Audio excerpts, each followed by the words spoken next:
kami dito mga producers na napinitch ko to. Thank you po dahil nagpursige po ako lalo ng ilang taon po. Kaya maraming salamat and Ms. Silvia sa pagtitiwala.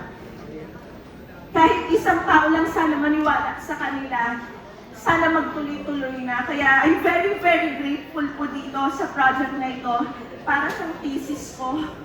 Nakagraduate na ako. But I'm very, very proud of you, my actors. And gusto ko lang po, kahit di na ako magpaalam sa producer, gusto ko lang po mag-share itong award sa lahat po ng mga pelikula dito sa Metro Manila Film Fest. These are really great directors.